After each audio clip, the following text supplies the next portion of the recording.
Supreme court আইনজীবী সমিতির রাজনীতি করতে গিয়ে আপনাকে জেলেও যেতে হয়েছে এবং আপনি 4 দিন রিমান্ডেও ছিলেন।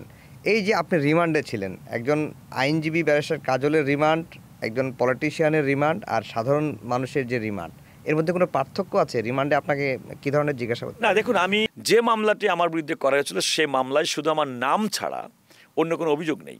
আর সবচেয়ে বড় কথা, সেখানে আমাদের সুপ্রিম কোর্ট আইনজীবী সমিতির অভ্যন্তরে ভোট গণনাকালে আমি অডিটোরিয়ামের মধ্যে বসে থাকবো, একজন প্রার্থী তিনি ভোট গণনাকালে উপস্থিত থাকবেন, এটি তো স্বাভাবিক। আমার তো আর কোনো দোষ নেই। কারা মারপিট করেছে, কারা কাকে মেরেছে, এটা সম্পূর্ণ আওয়ামী লীগের অভ্যন্তরীণ দ্বন্দ্ব।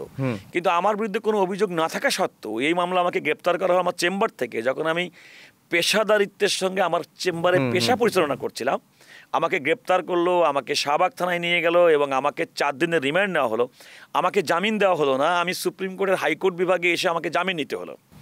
আপনি দুরবস্থাটা দেখেন যে আমাদের মধ্যে এই পার্থক্যটা আমি করতে চাই না, কিন্তু তারপরেও একটু খেয়াল করে দেখেন, আমি সুপ্রিম কোর্ট আইনজীবী সমিতির যে শুধুমাত্র সম্পাদক নির্বাচিতই না, আমাকে যখন গ্রেপ্তার করা হয়েছে তখন আমি বাংলাদেশের সারা দেশের আইনজীবীদের নির্বাচিত বার কাউন্সিলের একজন সদস্য এবং এক্সিকিউটিভ কমিটির চেয়ারম্যান। ধরে নেওয়া হয় বাংলাদেশ বার কাউন্সিলের এক্সিকিউটিভ কমিটির চেয়ারম্যান হচ্ছে 3rd person, attorney general chairman, vice chairman, তারপর এক্সিকিউটিভ কমিটির চেয়ারম্যান। তো আমি একজন সিনিয়র অ্যাডভোকেট, আমি একজন ফর্মার ডিপ্লোম্যাট, আমি একজন সাবেক কূটনীতিক।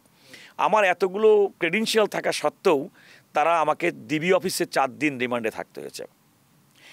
মানুষ সাধারণভাবে মনে করা হয় এরকম একটা স্ট্রেচারের ব্যক্তি, যার কোনো প্রকাশ্য ঘটনায় যার কোনো সংশ্লিষ্টতা নেই, যার বিরুদ্ধে কোনো বিন্দুমাত্র ফৌজদারি অভিযোগের লেশমাত্র নেই, তাকে যদি এই ভাগ্য বরণ করতে হয় তাহলে অন্য সাধারণ মানুষের কি ভাগ্য বরণ করতে হয়? ডিবি অফিসে 4 দিন আপনাকে রাখা হলো, তখন কি ধরনের আচরণ ছিল তাদের?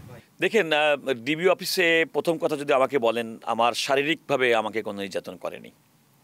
তবে আজকে আমি আপনার মাধ্যমে একটা ডিসক্লোজ করতে চাই, আমাকে শারীরিকভাবে নির্যাতন করা হবে এই ভয় দেখিয়ে আমার স্ত্রীর কাছ থেকে উৎকোচ গ্রহণের চেষ্টা করা হয়েছে। আচ্ছা, আমি আজকে বলতে বাধ্য হচ্ছি। এই ফার্স্ট টাইম বললেন? আমি ফার্স্ট টাইম বললাম। আচ্ছা। এবং তার ডকুমেন্ট আমার কাছে আছে। এবং আমার যারা ইনমেট ছিল, আমার সঙ্গে গ্রেপ্তারকৃত অন্যান্য যারা আইনজীবী কয়েকজন ছিলেন, তাদের মধ্যে একজন ছিলেন, তিনি একজন বিগত সরকারের সময় তাদের দলের একজন নেতা। তার মাধ্যমে প্রথমত আমাকে প্রস্তাব দেওয়া হয়েছে, আমার স্ত্রীর কাছে প্রস্তাব দেওয়া হয়েছে, কিন্তু পরবর্তীতে যে কোনোভাবেই হোক না কেন আমাকে সেটা দিতে হয়নি। ডিবি অফিসে আমাকে প্রচণ্ডভাবে মানসিকভাবে নির্যাতন করা হয়েছে। সেটা হচ্ছে কোনো কারণ ছাড়া। ধরেন, ডিবি অফিসে আমাকে যে লকআপে রাখা হয়েছে, সেখান থেকে ধরেন একজন ডিবি অফিসারের আরেকটা বিল্ডিংয়ে এই পুরাটার সময় আমাকে হ্যান্ডকাপ পরিয়ে নিয়ে যাওয়া হয়েছে।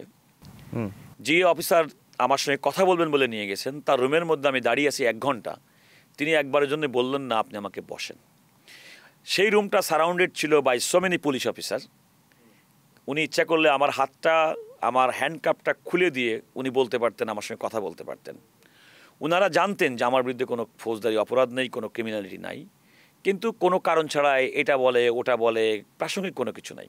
আবার এটাও বলে আপনাকে কেন খামাখা ধরে নিয়ে আসছে, এটা তো দরকার ছিল না, আপনি কেন কষ্ট করছেন। এই যে একটা মানসিক নির্যাতন, এই মানসিক নির্যাতন আমাকে সহ্য করতে হয়েছে। সবচেয়ে খেয়াল করে দেখবেন, আমাকে যখন গ্রেপ্তার করার পরে রোজার মধ্যে আমাকে এই ডিবি অফিসের হেফাজতে থাকতে হয়েছে। আমাকে বলতে পারেন কখন ডাকবেন, কখন আমাকে জিজ্ঞাসাবাদ করবেন, কখন ডেকে পাঠাবেন, তার কোনো সুনির্দিষ্ট সময়সীমা নেই, যে কোনো সময় আপনাকে ডাকবে। এই একটা মানসিক নির্যাতন আমার উপরে, আমি মনে করি আমি একটা মানসিক নির্যাতনের মধ্য দিয়ে আমি গিয়েছি।